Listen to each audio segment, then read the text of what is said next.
तो hello friends, welcome back to our YouTube channel ITI step forward. तो friends, अब जो हम आईटीआई इलेक्ट्रीशियन फर्स्ट ईयर के लिए एमसीक्यू क्वेश्चन आंसर को डिस्कस कर रहे थे, तो उसके सेट 1 को डिस्कस कर लिया था।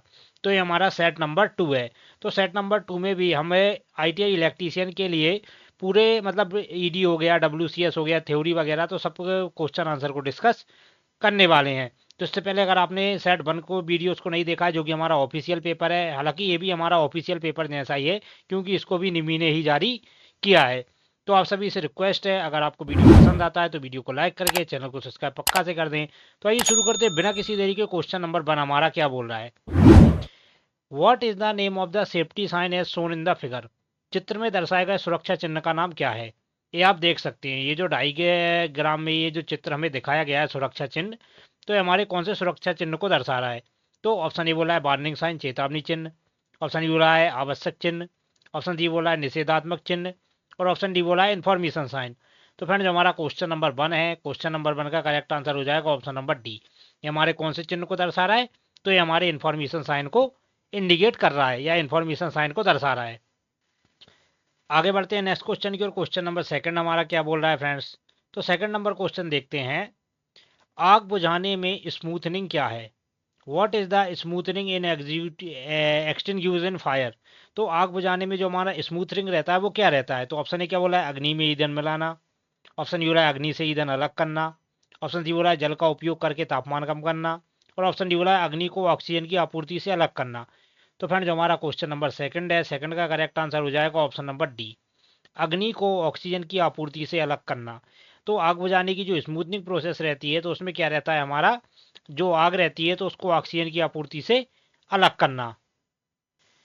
आगे बढ़ते हैं नेक्स्ट क्वेश्चन की और। क्वेश्चन नंबर 3 हमारा क्या बोल रहा है?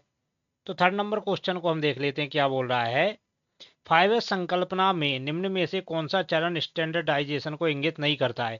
तो जो हमारा 5S सिस्टम रहता है, तो 5S सिस्टम में कौन सा चरण रहता है जो हमारे स्टैंडर्डाइजेशन को इंगित नहीं करता है, सॉरी स्टैंडर्डाइजेशन को इंगित करता है? तो ऑप्शन ए बोला स्टेप 1। ऑप्शन डी बोला स्टेप 2। ऑप्शन सी बोला स्टेप 3। और ऑप्शन डी बोला स्टेप 4। तो जो हमारा क्वेश्चन नंबर 3 है, थर्ड का करेक्ट आंसर हो जाएगा ऑप्शन नंबर डी। जो हमारा स्टेप नंबर 4 रहता है वो हमारा स्टैंडर्डाइजेशन को इंगित करता है। आगे बढ़ते हैं नेक्स्ट क्वेश्चन की ओर। क्वेश्चन नंबर 4 हमारा क्या बोल रहा है? 4 नंबर क्वेश्चन बोल रहा है, कौन से प्लायर का उपयोग तार के हुक और लूप बनाने में किया जाता है? तो कौन सा प्लायर रहता है हमारा जिसका प्रयोग तार के हुक और लूप वगैरह बनाने में करते हैं? ऑप्शन ए बोला है flat nose plier. Option D बोला है long nose plier. Option C बोला है राउंड नोज प्लायर। और ऑप्शन डी बोला है डायगोनल कटिंग प्लायर। तो जो हमारा क्वेश्चन नंबर 4 है, 4 का करेक्ट आंसर हो जाएगा ऑप्शन नंबर 3। जो हमारा राउंड नोज प्लायर रहता है फ्रेंड्स, तो वो हमारा तार के हुक और लूप बनाने में प्रयोग होता है। आगे बढ़ते हैं नेक्स्ट क्वेश्चन की ओर। क्वेश्चन नंबर 5 क्या बोल रहा है? What is the use of pincer? Pincer का क्या उपयोग है? जो हमारा पिंसर रहता है, तो पिंसर का क्या उपयोग रहता है? ऑप्शन ए क्या बोला है फ्लेक्सिबल तार को ट्विस्ट करना। ऑप्शन बी बोला है तारों के बड़े व्यास को काटना। ऑप्शन सी बोला है लकड़ी में से पिन और कीले निकालना। और ऑप्शन डी बोला है छोटी वस्तु पकड़ना जहां उंगली ना पहुंच सके। तो जो हमारा क्वेश्चन नंबर 5 है, 5 का करेक्ट आंसर हो जाएगा ऑप्शन नंबर सी, लकड़ी में से पिन तथा कीले निकालना। तो जो हमारा पिंसर रहता है, पिंसर का प्रयोग लकड़ी में से पिन या कीले निकालना यूज होता है। आगे बढ़ते हैं नेक्स्ट क्वेश्चन की ओर। क्वेश्चन नंबर 6 क्या बोल रहा है? सुरक्षा संकेत श्रेणी में चेतावनी संकेतों का बैकग्राउंड कलर क्या है? तो जो हमारा मतलब कहने का मतलब ये है, जो हमारे साइन कैटेगरी रहती है, सेफ्टी साइन कैटेगरी, तो उसमें जो चेतावनी चिन्ह रहते हैं तो उसके बैकग्राउंड का कलर क्या रहता है? ऑप्शन ए बोला है नीला। ऑप्शन डी बोला है सफेद। ऑप्शन डी बोला है पीला। और ऑप्शन डी बोला है हरा। तो जो हमारा क्वेश्चन नंबर 6 है, 6 का करेक्ट आंसर हो जाएगा ऑप्शन नंबर 3, येलो पीला। तो सुरक्षा संकेत श्रेणी में चेतावनी संकेतों का जो बैकग्राउंड कलर रहता है वो कैसा रखा जाता है? वो हमारा पीला रखा जाता है। आगे बढ़ते हैं नेक्स्ट क्वेश्चन की ओर। क्वेश्चन नंबर 7 क्या बोल रहा है? 7 नंबर क्वेश्चन बोल रहा है, अपशिष्ट निपटान की वह विधि कौन सी है जो ऊष्मा उत्पन्न करती है? तो अपशिष्ट निपटान की कौन सी विधि रहती है जिसमें हमारी ऊष्मा उत्पन्न होती है? तो क्वेश्चन 7 का करेक्ट आंसर हो जाएगा ऑप्शन नंबर सी, जो हमारी भस्मीकरण विधि रहती है ऊष्मा अपशिष्ट निपटान की, तो वो क्या करती है, हमारी ऊष्मा उत्पन्न करती है। तो क्वेश्चन 7 का करेक्ट आंसर हो जाएगा ऑप्शन नंबर 3। आगे बढ़ते हैं नेक्स्ट क्वेश्चन की ओर। क्वेश्चन नंबर 8 क्या बोल रहा है? अपशिष्ट के निपटान की कौन सी विधि बहुत अधिक ऊर्जा बचाती है? तो अपशिष्ट निपटान की कौन सी विधि रहती है जो हमारी बहुत अधिक ऊर्जा को बचाती है? तो क्वेश्चन 8 का करेक्ट आंसर हो जाएगा ऑप्शन नंबर बी, जो रिसाइकलिंग विधि रहती है अपशिष्ट निपटान की, तो वो हमारी क्या करती है, बहुत अधिक ऊर्जा को बचाती है। आगे बढ़ते हैं नेक्स्ट क्वेश्चन की ओर। क्वेश्चन नंबर 9 हमारा क्या बोल रहा है फ्रेंड्स, चित्र में दिखाया गया उपकरण का नाम क्या है। ये जो डायग्राम में हमें उपकरण दिखाया गया है आप देख सकते हैं, तो इस उपकरण का नाम क्या है। तो क्वेश्चन नंबर 9 का करेक्ट आंसर हो जाएगा option number D, diagonal cutting plier. तो ये हमारे कौन से प्लायर को दर्शाता है फ्रेंड्स, तो ये हमारे डायगोनल कटिंग प्लायर को दर्शाता है। आगे बढ़ते हैं नेक्स्ट क्वेश्चन की ओर। क्वेश्चन नंबर 10 हमारा क्या बोल रहा है, चित्र में दिखाया गया फाइल का नाम क्या है। ये जो डायग्राम में हमें फाइल दिखाई गई है फ्रेंड्स, तो ये हमारी कौन सी फाइल को दर्शाता है। तो फ्रेंड्स इसका करेक्ट आंसर क्या हो जाएगा, 10 का करेक्ट आंसर हो जाएगा ऑप्शन नंबर ए।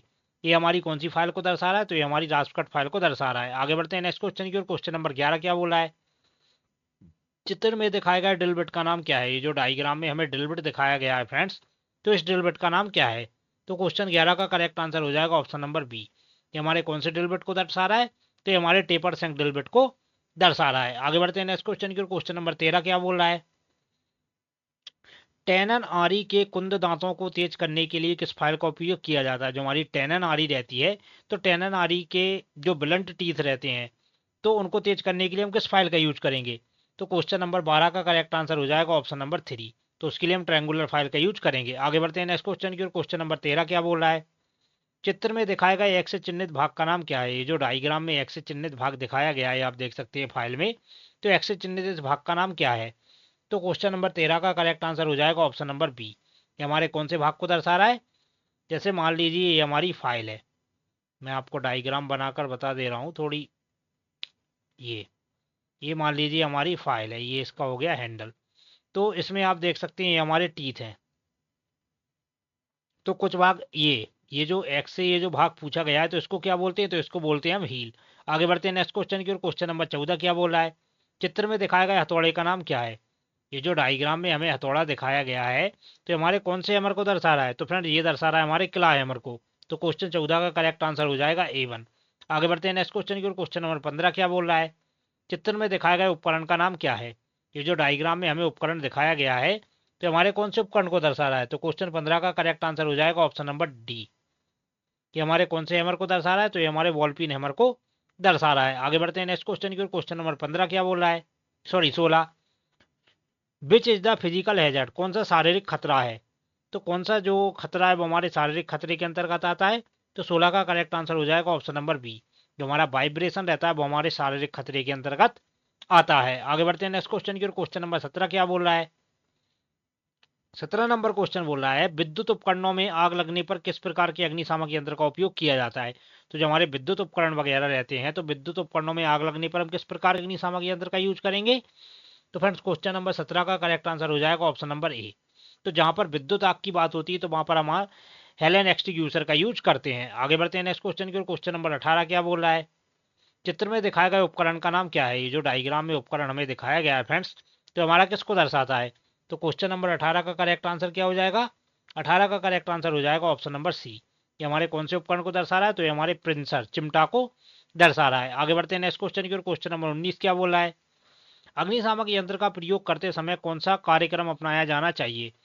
तो जो हमारा अग्निशामक यंत्र रहता है, तो अग्निशामक यंत्र का जो हम प्रयोग करते हैं, तो उस समय हमें कौन सा कार्यक्रम अपनाना चाहिए। तो क्वेश्चन नंबर 19 का करेक्ट आंसर क्या हो जाएगा, इसका करेक्ट आंसर हो जाएगा ऑप्शन नंबर ए। पहले पुल करना चाहिए, फिर एम करना चाहिए, फिर स्क्वीज करना चाहिए और फिर स्वीप करना चाहिए। मतलब पहले खींचना, फिर निशाना लगाना, दबाना और घुमाना। तो ये हमारे क्या रहता है, जो अग्निशामक फायर एक्सटिंग्विशर रहता है, तो आग लगाने की स्थिति में पहले क्या करना चाहिए, पुल द पिन, मतलब पहले उसकी पिन को खींचना चाहिए। Aim at the base of fire, मतलब जो सतह जहां पर आग लगी है तो वहां पर निशाना लगाना चाहिए। फिर स्क्वीज दबाना चाहिए, फिर स्वीप मतलब उसको साइड बाय साइड घुमाना चाहिए। तो क्वेश्चन 19 का करेक्ट आंसर हो जाएगा ऑप्शन नंबर ए। आगे बढ़ते हैं नेक्स्ट क्वेश्चन की ओर। क्वेश्चन नंबर 20 क्या बोल रहा है, धुएं से सुरक्षा के लिए किस व्यक्तिगत सुरक्षा उपकरण पीपीई का उपयोग किया जाता है। तो धुएं से सुरक्षा के लिए हम किस पीपीई का यूज करेंगे, तो उसके लिए करेंगे हम रेस्पिरेटर का यूज। अब रेस्पिरेटर में भी हमारे कौन कौन से रेस्पिरेटर आते हैं, एक आता है हमारा फिल्टर रेस्पिरेटर। कौन सा रेस्पिरेटर आता है, फिल्टर रेस्पिरेटर। तो ये आपको याद रखना है, रेस्पिरेटर। आगे बढ़ते हैं नेक्स्ट क्वेश्चन की ओर। क्वेश्चन नंबर 21 क्या बोल रहा है, 21 नंबर क्वेश्चन बोल रहा है, आग बुझाने में स्टार्विंग क्या है। What is starving in extinguish of fire. तो आग बुझाने की जो स्टार्विंग मेथड रहती है, तो उसमें स्टार्विंग क्या रहता है, तो क्वेश्चन 21 का करेक्ट आंसर हो जाएगा ऑप्शन नंबर 3, आग से ईंधन तत्व निकालना। तो स्टार्विंग मेथड में हम क्या करते हैं, जो हमारी आग वगैरह लगी है तो वहां से हम ईंधन को निकाल लेते हैं, तो उससे हमारी क्या रहता है, आग वगैरह बुझ जाती है। तो 21 का करेक्ट आंसर हो जाएगा ऑप्शन नंबर बी, आगे सॉरी ऑप्शन नंबर सी। आगे बढ़ते हैं नेक्स्ट क्वेश्चन की ओर। क्वेश्चन नंबर 22 क्या बोला है, छाती और पेट पर चोट लगने पर पीड़ित को कृत्रिम श्वसन की कौन सी विधि अपनाई जानी चाहिए। तो छाती और पेट पर चोट लगने पर पीड़ित को कृत्रिम श्वसन की हम कौन सी विधि अपनाएंगे, तो उसके लिए करेंगे हम कौन सी विधि का, उसके लिए हम करेंगे माउथ टू माउथ मेथड, मतलब माउथ टू माउथ रेस्पिरेशन विधि का यूज करेंगे। आगे बढ़ते हैं नेक्स्ट क्वेश्चन की ओर। क्वेश्चन नंबर 23 क्या बोला है, बैक्टीरिया के कारण किस प्रकार का व्यावसायिक स्वास्थ्य खतरा संक्रमण का कारण बनता है। तो बैक्टीरिया के कारण कौन सा खतरा बनता है, तो क्वेश्चन 23 का करेक्ट आंसर हो जाएगा बी, बायोलॉजिकल हैजर्ड, जैविक खतरा। तो बैक्टीरिया के कारण किस प्रकार का व्यावसायिक स्वास्थ्य खतरा संक्रमण का कारण बनता है, तो वो रहता है हमारा जैविक खतरा। आगे बढ़ते हैं नेक्स्ट क्वेश्चन की ओर। क्वेश्चन नंबर 24 क्या बोला है, सिर पर चोट लगने तथा मृत्यु के जोखिम वाले पीड़ित के लिए स्वर्णिम समय कौन सा है। तो सिर पर चोट वगैरह लगने या मृत्यु वगैरह के जोखिम से जो पीड़ित के लिए स्वर्णिम समय रहता है वो कौन सा रहता है, तो वो रहता है हमारा option number B, first 30 minute, मतलब घटना होने के पहले के जो 30 मिनट रहते हैं वो हमारा गोल्डन टाइम को दर्शाता है या गोल्डन आवर को दर्शाता है। आगे बढ़ते हैं नेक्स्ट क्वेश्चन की ओर। क्वेश्चन नंबर 25 क्या बोल रहा है, पीड़ित की किस स्थिति को कोमा अवस्था कहा जाता है। तो कोई भी पीड़ित व्यक्ति है तो उसकी कौन सी स्थिति को हम कोमा की अवस्था कहेंगे, तो क्वेश्चन 25 का करेक्ट आंसर हो जाएगा डी, पूरी तरह से बेहोश होकर लेटना और बुलाने पर जवाब ना देना उसके कोमा अवस्था को दर्शाता है। आगे बढ़ते हैं नेक्स्ट क्वेश्चन की ओर। 26 क्या बोला है, पीपीई की गुणवत्ता के लिए किन मानदंडों को पूरा किया जाना चाहिए। जो हमारी पीपीई की गुणवत्ता रहती है तो उसके लिए हमें कौन कौन से मानदंडों को पूरा किया जाना चाहिए। तो 26 का करेक्ट आंसर हो जाएगा ऑप्शन नंबर ए, खतरों का सामना करने में सक्षम होना चाहिए। तो पीपीई की गुणवत्ता के लिए किन मानदंडों को पूरा किया जाना चाहिए, कि उसमें हमारा क्या रहता है कि जैसे हम कोई भी पीपीई सामान यूज कर रहे हैं तो वो खतरों के लिए क्या रहना चाहिए, सक्षम होना चाहिए, खतरों को झेलने के लिए। आगे बढ़ते हैं नेक्स्ट क्वेश्चन की ओर। 27 क्या बोला है, मानक वायर गेज एसडब्ल्यूजी में तार के आकार को मापने की संभावित सीमा क्या है। जो हमारा स्टैंडर्ड वायर गेज रहता है फ्रेंड्स, तो स्टैंडर्ड वायर गेज हमारा कैसा रहता है, स्टैंडर्ड वायर गेज हमारा ऐसा गोल टाइप का रहता है जिसमें हमारे स्लॉट वगैरह बने रहते हैं ऐसे, जिसके द्वारा हम तार वगैरह या सीट वगैरह का साइड वगैरह मापने के लिए वायर गेज का यूज करते हैं। तो वही बोल रहा है कि वायर गेज में आकार को मापने की संभावित सीमा क्या रहती है, तो वो रहती है हमारी 0 से 36। तो क्वेश्चन नंबर 27 का करेक्ट आंसर हो जाएगा डी। आगे बढ़ते हैं नेक्स्ट क्वेश्चन की ओर। क्वेश्चन नंबर 28 क्या बोला है, चित्र में दिखाए गए अनुसार तार के जोड़ का नाम क्या है। ये जो डायग्राम में हमें तार का जोड़ दिखाया गया है तो इस जोड़ का नाम क्या है। तो 28 का करेक्ट आंसर हो जाएगा option number B, knotted tap joint. तो ये हमारे कौन से ज्वाइंट को दर्शा रहा है, तो हमारे नोटेड टैप ज्वाइंट को दर्शा रहा है। आगे बढ़ते हैं नेक्स्ट क्वेश्चन की ओर। क्वेश्चन नंबर 29 क्या बोला है, what is the full form of XLPE cable. XLPE cable का पूर्ण रूप क्या है। तो क्वेश्चन नंबर 29 का करेक्ट आंसर हो जाएगा सी, क्रॉस लिंक्ड पॉलीएथिलीन। क्या नाम है, XLPE का पूरा नाम क्या है, तो क्रॉस लिंक्ड पॉलीएथिलीन नाम है उसका, किसका, XLPE का। आगे बढ़ते हैं नेक्स्ट क्वेश्चन की ओर। क्वेश्चन नंबर 30 क्या बोला है, तांबे के परमाणु के संयोजकता कोष में कितने इलेक्ट्रॉन होते हैं। जो हमारा तांबा रहता है तो तांबा का जो संयोजकता कोष रहता है तो उसमें कितने इलेक्ट्रॉन रहते हैं। तो 30 का करेक्ट आंसर हो जाएगा ऑप्शन नंबर ए, जो हमारा कॉपर रहता है तो कॉपर के परमाणु संयोजकता कोष में कितने इलेक्ट्रॉन रहते हैं, तो उसमें हमारा 1 इलेक्ट्रॉन रहता है। आगे बढ़ते हैं नेक्स्ट क्वेश्चन की ओर। 31 क्या बोल रहा है, नियॉन लैंप में विद्युत धारा का कौन सा प्रभाव होता है। जो हमारा नियॉन लैंप रहता है फ्रेंड्स, तो नियॉन लैंप में हमारा विद्युत धारा का कौन सा प्रभाव रहता है। तो 31 का करेक्ट आंसर हो जाएगा D, gas ionisation effect, gas आयनीकरण प्रभाव। तो नियॉन लैंप में विद्युत धारा का कौन सा प्रभाव होता है, तो उसमें हमारा गैस आयनीकरण प्रभाव होता है। आगे बढ़ते हैं नेक्स्ट क्वेश्चन की ओर। 32 क्या बोला है, इंसुलेशन प्रतिरोध की इकाई क्या है। जो हमारा इंसुलेशन प्रतिरोध रहता है तो इंसुलेशन प्रतिरोध की इकाई रहती है मेगा ओम। क्या रहती है, मेगा ओम। आगे बढ़ते हैं नेक्स्ट क्वेश्चन की ओर। क्वेश्चन नंबर 33 क्या बोल रहा है, एल्यूमिनियम कंडक्टरों को सोल्डर करने के लिए किस प्रकार के सोल्डिंग फ्लक्स का उपयोग किया जाता है। जो हमारा एल्यूमिनियम कंडक्टर रहते हैं तो एल्यूमिनियम कंडक्टर की सोल्डिंग वगैरह करने के लिए हम किस फ्लक्स का यूज करेंगे, तो उसके लिए करेंगे फ्रेंड्स हम काइनल फ्लक्स का। कौन से फ्लक्स का यूज करेंगे, काइनल फ्लक्स का। आगे बढ़ते हैं नेक्स्ट क्वेश्चन की ओर। क्वेश्चन नंबर 34 क्या बोला है, जैसा कि चित्र में दिखाया गया है यूजी केबलों में एक्स से चिन्हित भाग का नाम क्या है। ये जो डायग्राम में हमें यूजी केबल दिखाई गई है तो एक्स से चिन्हित भाग का नाम क्या है। तो 34 का करेक्ट आंसर क्या हो जाएगा, option number D, lead sheet. तो ये हमारी कौन सी सीट को दर्शा रहा है, तो ये हमारी लेड सीट को दर्शा रहा है। आगे बढ़ते हैं नेक्स्ट क्वेश्चन की ओर। 35 क्या बोला है, चित्र में दिखाया गया जोड़ का नाम क्या है? जो डायग्राम में हमें जोड़ दिखाया गया है तो हमारे कौन से जोड़ को दर्शा रहा है? तो 35 का करेक्ट आंसर हो जाएगा ऑप्शन नंबर ए, मैरिड ज्वाइंट। तो ये हमारे कौन से ज्वाइंट को दर्शा रहा है? तो ये हमारे मैरिड ज्वाइंट को दर्शा रहा है। आगे बढ़ते हैं नेक्स्ट क्वेश्चन की ओर। 36 क्या बोला है? ब्रिटानिया टी ज्वाइंट का क्या उपयोग है? जो हमारा ब्रिटानिया टी ज्वाइंट रहता है, तो ब्रिटानिया टी ज्वाइंट का उपयोग क्या रहता है? तो उसका उपयोग रहता है ओवरहेड लाइनों से सर्विस कनेक्शन को टैप करना। तो ब्रिटानिया टी ज्वाइंट का उपयोग रहता है ओवरहेड लाइनों से सर्विस कनेक्शन को टैप करना। आगे बढ़ते हैं नेक्स्ट क्वेश्चन की ओर। 37 क्या बोला है? चित्र में दिखाया गया बोल्टेड यूजी केबलों में एक्स से चिन्हित भाग का नाम क्या है? ये जो हमें बोल्टेड यूजी केबल में एक्स से चिन्हित भाग का नाम क्या है? तो इसका करेक्ट आंसर हो जाएगा ऑप्शन नंबर सी। ये हमारी कौन सी सीट को दर्शा रहा है? तो हमारी लेड सीट को दर्शा रहा है। आगे बढ़ते हैं नेक्स्ट क्वेश्चन की ओर। क्वेश्चन नंबर 38 क्या बोला है? यूजी केबल में बेड इंसुलेशन का उद्देश्य क्या है? जो हमारी यूजी केबल रहता है तो उसमें जो बेड इंसुलेशन रहता है तो उसका उपयोग क्या रहता है? धात्विक कवच की क्षरण से बचाना। जो हमारा धात्विक कवच रहता है तो उसको क्या रहता है? क्षरण वगैरह से बचाना। आगे बढ़ते हैं नेक्स्ट क्वेश्चन की ओर। अब आ जाता है हमारा पार्ट सेकंड, जिसको बोलते हैं हम WCS। तो WCS का पहला क्वेश्चन है, इकाइयों की प्रणाली के दो प्रकार कौन से हैं? तो आप सभी को पता होगा जो हमारी इकाइयों के दो प्रकार रहते हैं वो रहते हैं हमारे मौलिक और व्युत्पन्न।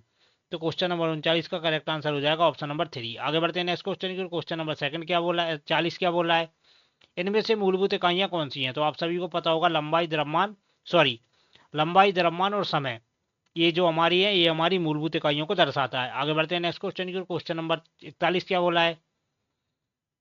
एमकेएस प्रणाली में एम अक्षर क्या दर्शाता है? जो हमारा एमकेएस प्रणाली रहता है तो उसमें एम हमारा किसको दर्शाता है? तो एम हमारा मीटर को दर्शाता है। तो 41 का करेक्ट आंसर हो जाएगा ऑप्शन नंबर बी। आगे बढ़ते हैं नेक्स्ट क्वेश्चन की ओर। क्वेश्चन नंबर 42 क्या बोला है? 1 इंच में कितने मिलीमीटर होते हैं? तो आप सभी को पता होगा 1 इंच में कितने मिलीमीटर रहते हैं? तो 1 इंच में हमारे 25.4 रहते हैं। आगे बढ़ते हैं नेक्स्ट क्वेश्चन की ओर। क्वेश्चन नंबर 43 क्या बोला है? 0.000659 दशमलव भिन्न को साधारण भिन्न में बदलें। तो अब ऐसे क्वेश्चन को हम कैसे करते हैं? जैसे 600 को में दशमलव भिन्न में बदलना है तो उसके लिए हम क्या करेंगे? जो 659 रहता है उसको 659 ही लिखते हैं और उसके नीचे लगाते हैं 1। अब दशमलव के बाद जितने जीरो उतने जीरो हम उसके नीचे लगा देते हैं, 1 2 3 4 5 6। तो जो हमारा क्वेश्चन नंबर 43 है, 43 का करेक्ट आंसर हो जाएगा ऑप्शन नंबर डी। मतलब 659 बटा कितने जीरो लगा देंगे? 1 2 3 4 5 6। तो 6 जीरो इसके नीचे लगा देंगे। आगे बढ़ते हैं नेक्स्ट क्वेश्चन की ओर। क्वेश्चन नंबर 44 क्या बोल रहा है? 529 का वर्गमूल क्या है? तो आप सभी को पता होगा जो 529 रहता है तो 529 का वर्गमूल रहता है 23। 23 का 23 में गुण इंटू करेंगे तो आएगा हमारा 529। आगे बढ़ते हैं नेक्स्ट क्वेश्चन की ओर। क्वेश्चन नंबर 45 क्या बोला है? अब आ जाता है हमारा इंजीनियरिंग ड्राइंग। तो इसका पहला क्वेश्चन बोला है, चित्र में दिखाया गया सामग्री के पारंपरिक प्रतीक का पता लगाएं। तो ये जो डायग्राम में सामग्री पारंपरिक प्रतीक दिखाया गया है तो ये जो डैश डैश रहता है हमारा किसको दर्शाता है? तो ये हमारे पानी को दर्शाता है। तो क्वेश्चन नंबर 45 का करेक्ट आंसर हो जाएगा ऑप्शन नंबर ए। आगे बढ़ते हैं नेक्स्ट क्वेश्चन की ओर। क्वेश्चन नंबर 46 क्या बोल रहा है? चित्र में दिखाया गया सामग्री के पारंपरिक प्रतीक का पता लगाएं। ये जो डायग्राम में हमें पारंपरिक प्रतीक दिखाया गया है तो हमारा किसको दर्शाता है? तो 46 का करेक्ट आंसर हो जाएगा ऑप्शन नंबर 3। ये हमारा किसको दर्शाता है फ्रेंड्स? तो ये हमारे लकड़ी को दर्शाता है। आगे बढ़ते हैं नेक्स्ट क्वेश्चन की ओर। क्वेश्चन नंबर 47 क्या बोला है? चित्र में दिखाए गए उपकरणों के नाम की पहचान करें। ये जो डायग्राम में हमें उपकरण दिखाया गया है तो इसका क्या नाम है? तो ये दर्शाता है हमारे प्रोटेक्टर चांदे को। किसको दर्शाता है फ्रेंड्स? तो ये हमारे चांदे को दर्शाता है। आगे बढ़ते हैं नेक्स्ट क्वेश्चन की ओर। क्वेश्चन नंबर 48 क्या बोला है? सेट स्क्वायर का नाम खोजें। ये जो सेट स्क्वायर दिखाया गया है हमें तो हमारे कौन से सेट स्क्वायर को दर्शाता है? तो 48 का करेक्ट आंसर हो जाएगा डी। ये हमारे 45 डिग्री सेट स्क्वायर को दर्शाता है। आगे बढ़ते हैं नेक्स्ट क्वेश्चन की ओर। क्वेश्चन नंबर 49 क्या बोला है? कंपास का उपयोग खाली स्थान को ड्रा करने के लिए किया जाता है। जो हमारा कंपास वगैरह रहता है तो कंपास का उपयोग किसके लिए करते हैं? तो कंपास का उपयोग हम वृत्त बनाने के लिए करते हैं, सर्कल वगैरह बनाने के लिए कंपास का यूज करते हैं। आगे बढ़ते हैं नेक्स्ट क्वेश्चन की ओर। क्वेश्चन नंबर 30 क्या बोला है? 50 क्या बोला है? एक मानक अभ्यास के रूप में कौन सा शीर्षक ब्लॉक स्थिति सही है? तो मानक अभ्यास के रूप में कौन सी शीर्षक ब्लॉक स्थिति जो सही है? तो इसका करेक्ट आंसर हो जाएगा ऑप्शन नंबर ए। ये जो शीर्षक ब्लॉक स्थिति दिखाई गई है ये हमारी सही शीर्षक ब्लॉक स्थिति को दर्शाता है। अब आ जाता है हमारा पार्ट 4, जिसको बोलते हैं हम एम्प्लॉयबिलिटी स्किल। तो एम्प्लॉयबिलिटी स्किल का पूरा का फर्स्ट क्वेश्चन क्या बोला है? नौकरी या काम में होना खाली स्थान है। तो नौकरी या काम में होना हमारा किसको दर्शाता है? तो वो दर्शाता है हमारे एम्प्लॉय, रोजगार को। आगे बढ़ते हैं नेक्स्ट क्वेश्चन की ओर। सेकंड क्या बोल रहा है? जन्म तिथि, स्थायी पता जैसी जानकारी रिज्यूम में किसी के खाली स्थान का हिस्सा होती है। तो जन्म तिथि हो गया, स्थायी पता हो गया, जैसी जानकारी रिज्यूम में किसी की किसका हिस्सा होती है? तो क्वेश्चन नंबर 52 का करेक्ट आंसर हो जाएगा option number B. Personal detail, व्यक्तिगत विवरण को, तो जन्म तिथि, स्थायी पता जैसी जानकारी रिज्यूम में होना हमारे व्यक्तिगत विवरण को दर्शाता है। आगे बढ़ते हैं नेक्स्ट क्वेश्चन की ओर। 53 क्या बोल रहा है? एक विकास मानसिकता वाला व्यक्ति हमेशा खाली स्थान तैयार रहता है। तो एक विकास मानसिकता वाला व्यक्ति किसके लिए तैयार रहता है? तो 53 का करेक्ट आंसर हो जाएगा ऑप्शन नंबर बी। बढ़ो बदलो सीखो के लिए तैयार रहता है। तो एक जो ग्रोथ वाला माइंडसेट वाला व्यक्ति रहता है वो बढ़ो बदलो सीखो के लिए तैयार रहता है। आगे बढ़ते हैं नेक्स्ट क्वेश्चन की ओर। 54 क्या बोला है? खाली स्थान नौकरियां जो पिछले 5 वर्ष में पुरानी हो गई हैं। तो कौन सी नौकरियां जो पिछले 5 वर्ष में पुरानी हो गई हैं? तो 54 का करेक्ट आंसर हो जाएगा ऑप्शन नंबर ए, जो हमारी एसटीडी बूथ वाली जॉब्स हैं जो पिछले 5 सालों में क्या हो गई हैं? पुरानी हो गई हैं। आगे बढ़ते हैं नेक्स्ट क्वेश्चन की ओर। क्वेश्चन नंबर 55 क्या बोला है? इथिक्स मीन्स, नैतिकता का अर्थ है, जो हमारा नैतिकता रहता है तो नैतिकता का क्या अर्थ रहता है? तो क्वेश्चन नंबर 55 का करेक्ट आंसर हो जाएगा ऑप्शन नंबर ए। तय करें कि मानव आचरण के लिए क्या सही है और क्या गलत है। तो नैतिकता किसको दर्शाता है? कि हमें तय करना है कि किससे मतलब मानव आचरण के लिए क्या सही है और क्या गलत है, हमारे नैतिकता को दर्शाता है। आगे बढ़ते हैं नेक्स्ट क्वेश्चन की ओर। क्वेश्चन नंबर 56 क्या बोला है? वैल्यूज आर, मान है, तो वैल्यूज क्या रहती हैं? तो क्वेश्चन 56 का करेक्ट आंसर हो जाएगा ऑप्शन नंबर बी, हमारे दृष्टिकोण और कार्रवाई को प्रेरित करता है। तो वैल्यूज, जो वैल्यूज रहती हैं वो हमारे दृष्टिकोण और कार्रवाई को प्रेरित करता है। आगे बढ़ते हैं नेक्स्ट क्वेश्चन की ओर। 57 क्या बोला है? खाली स्थान संविधान के उद्देश्य और सिद्धांतों के बारे में संक्षिप्त विवरण है। तो 57 का करेक्ट आंसर हो जाएगा ऑप्शन नंबर 3। जो प्रस्तावना रहती है तो प्रस्तावना संविधान के उद्देश्य और सिद्धांतों के बारे में संक्षिप्त विवरण को दर्शाता है। आगे बढ़ते हैं नेक्स्ट क्वेश्चन की ओर। क्वेश्चन नंबर 58 क्या बोला है? अनुचित पद को पहचानिए, आइडेंटिफाई द इम्प्रॉपर टर्म। तो हरित प्रदूषण, जल प्रदूषण, वायु प्रदूषण, ध्वनि प्रदूषण। तो 58 का करेक्ट आंसर हो जाएगा ऑप्शन नंबर ए। जो हरित प्रदूषण रहता है वो हमारा अनुचित पद है, बाकी जल प्रदूषण, वायु प्रदूषण, ध्वनि प्रदूषण ये सभी हमारे प्रदूषण से संबंधित हैं, लेकिन हरित प्रदूषण हमारा अलग रहता है। आगे बढ़ते हैं नेक्स्ट क्वेश्चन की ओर। क्वेश्चन नंबर 59 क्या बोला है? नेप्स का मतलब है, जो नेप्स रहता है तो नेप्स का पूरा फॉर्म क्या रहता है? तो क्वेश्चन नंबर 59 का करेक्ट आंसर क्या हो जाएगा? ऑप्शन नंबर ए, नेशनल अप्रेंटिसशिप प्रमोशन स्कीम। आगे बढ़ते हैं नेक्स्ट क्वेश्चन की ओर। क्वेश्चन नंबर 60 क्या बोला है? खाली स्थान मैन्युफैक्चरिंग के प्रमुख परिवर्तन होते हैं। तो जो हमारा क्वेश्चन नंबर 60 है, 60 का करेक्ट आंसर क्या हो जाएगा? 60 का करेक्ट आंसर हो जाएगा ऑप्शन नंबर बी, उद्योग क्रांति। उद्योग क्रांति मैन्युफैक्चरिंग के प्रमुख परिवर्तन होते हैं। आगे बढ़ते हैं नेक्स्ट क्वेश्चन की ओर। क्वेश्चन नंबर 61 क्या बोला है? पहली औद्योगिक क्रांति की शुरुआत कब हुई थी? तो जो हमारी पहली औद्योगिक क्रांति हुई थी वो हमारी किस सन में हुई थी? तो वो हमारी 18वीं सदी में हुई थी। आगे बढ़ते हैं नेक्स्ट क्वेश्चन की ओर। 62 क्या बोला है? कठिन कौशल खाली स्थान है, जो हमारा हार्ड कौशल रहता है वो कैसा रहता है? तो 62 का करेक्ट आंसर हो जाएगा option number 3, 60 WPM typing speed. तो हार्ड स्किल क्या रहता है? 60 WPM टाइपिंग स्पीड हमारा हार्ड कौशल को दर्शाता है। आगे बढ़ते हैं नेक्स्ट क्वेश्चन की ओर। क्वेश्चन नंबर 63 क्या बोल रहा है? अपने आप को विकसित करने के लिए आपको चाहिए, अपने आप को विकसित करने के लिए हमें क्या करना चाहिए? तो 63 का करेक्ट आंसर हो जाएगा ऑप्शन नंबर बी, खुद को जाने, नो योरसेल्फ। तो खुद को, अपने आप को विकसित करने के लिए हमें खुद को जानना बहुत जरूरी है। आगे बढ़ते हैं नेक्स्ट क्वेश्चन की ओर। क्वेश्चन नंबर 64 क्या बोला है? समय प्रबंधन, टाइम मैनेजमेंट है। तो टाइम मैनेजमेंट हमारा किसको दर्शाता है? तो 64 का करेक्ट आंसर हो जाएगा ऑप्शन नंबर ए, अपने कार्य समय पर पूरा करें, अपने टाइम मैनेजमेंट को दर्शाता है। आगे बढ़ते हैं नेक्स्ट क्वेश्चन की ओर। क्वेश्चन नंबर 65 क्या बोला है? आ रिज्यूम शुड बी, एक रिज्यूम खाली स्थान होना चाहिए। तो 65 का करेक्ट आंसर क्या हो जाएगा? ऑप्शन नंबर ए, छोटा और सटीक। तो जो हमारा रिज्यूम वगैरह रहता है तो रिज्यूम वगैरह हमारा कैसा होना चाहिए? तो रिज्यूम वगैरह हमारा छोटा और सटीक होना चाहिए। आगे बढ़ते हैं नेक्स्ट क्वेश्चन की ओर। 66 क्या बोला है? किसी कार्य में किए जाने वाले कर्तव्यों और जिम्मेदारियों का लिखित विवरण खालिस्तान कहा जाता है। तो किसी भी कार्य में किए जाने वाले कर्तव्यों और जिम्मेदारियों का जो लिखित विवरण रहता है तो वो हमारा क्या कहलाता है? तो वो कहलाता है हमारा जॉब डिस्क्रिप्शन। आगे बढ़ते हैं नेक्स्ट क्वेश्चन की ओर। क्वेश्चन नंबर 67 क्या बोला है? साक्षात्कार कॉल प्राप्त करने के बाद अगला कदम क्या है? मतलब इंटरव्यू देने के बाद जो हमारा अगला कदम रहता है वो क्या रहता है? तो वो रहता है हमारा साक्षात्कार में जाएं। मतलब इंटरव्यू के लिए अगर हमें कॉल आ गया है तो उसके बाद हमें क्या करना चाहिए? तो उसके लिए हमें इंटरव्यू में जाना चाहिए। आगे बढ़ते हैं नेक्स्ट क्वेश्चन की ओर। 68 क्या बोला है? दिए गए वाक्य के लिए उपयुक्त WH शब्द चुने, fill in the blank animal do you like. तो इसका करेक्ट आंसर क्या हो जाएगा? 68 का करेक्ट आंसर हो जाएगा option number A, which animal do you like. आप किस जानवर को पसंद करते हैं? इसका हिंदी क्या रहेगा? आप किस जानवर को पसंद करते हैं? आगे बढ़ते हैं नेक्स्ट क्वेश्चन की ओर। क्वेश्चन नंबर 69 क्या बोल रहा है? दिए गए वाक्य में शब्द रोहन के बाद सही विराम शब्द चुने। Rohan, David and Ram are playing hide and seek. तो क्वेश्चन नंबर 69 का करेक्ट आंसर क्या हो जाएगा? Option number A, comma. तो क्या रहेगा? कॉमा कहाँ पर आएगा? जैसे अगर हम बोलें कि Rohan, David and Ram are playing hide and seek, तो Rohan, David and Ram hide and seek खेल रहे हैं, तो इसमें हमारा क्या आएगा? कॉमा आएगा। आगे बढ़ते हैं नेक्स्ट क्वेश्चन की ओर। 70 क्या बोला है? दिए गए प्रश्न के लिए सही उत्तर चुने। हाउ हैव यू बीन, आप कैसे हैं? तो 70 का करेक्ट आंसर क्या हो जाएगा? Option number A, very well and you, हम बहुत अच्छे हैं और आप कैसे हैं? आगे बढ़ते हैं नेक्स्ट क्वेश्चन की ओर। क्वेश्चन नंबर 71 क्या बोला है? दिए गए प्रश्न के लिए सही प्रतिक्रिया चुने।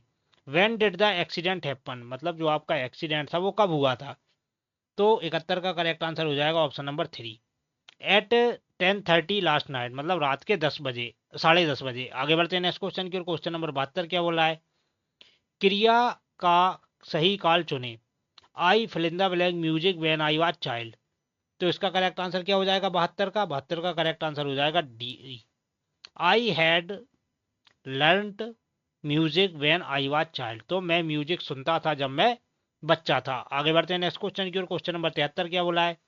करिकुलम विटई को खालिस्तान के रूप में जाना जाता है। तो करिकुलम विटई को किसके रूप में जाना जाता है फ्रेंड्स? तो उसको रिज्यूम के रूप में जाना जाता है। तो 73 का करेक्ट आंसर हो जाएगा बी। आगे बढ़ते हैं नेक्स्ट क्वेश्चन की ओर। 74 क्या बोला है? तुलनात्मक विशेषण के साथ रिक्त स्थान भरें। Your pencil fill in the blank than mine. तो 74 का करेक्ट आंसर हो जाएगा B, sharper. Your pencil is sharper than mine. आगे बढ़ते हैं नेक्स्ट क्वेश्चन की ओर। क्वेश्चन नंबर 75 क्या बोला है? क्रिया के सही भविष्य काल के साथ रिक्त स्थान भरें। We fill in the blank to the zoo after breakfast. तो 75 का करेक्ट आंसर हो जाएगा D, we will go to the zoo after breakfast. तो हम नाश्ता करने के बाद चिड़ियाघर देखने जाएंगे। तो क्वेश्चन नंबर 75 का करेक्ट आंसर हो जाएगा डी। तो फ्रेंड्स ये था हमारा निमी का सेट 1। क्या था फ्रेंड्स? निमी का सेट 1। तो अब जो नेक्स्ट वीडियो आएगी वो आएगी हमारी सेट 2। तो सेट 2 के लिए आप हमारे चैनल को पक्का से सब्सक्राइब कर लें। तो मिलते हैं नेक्स्ट पार्ट में, तब तक के लिए जय हिंद।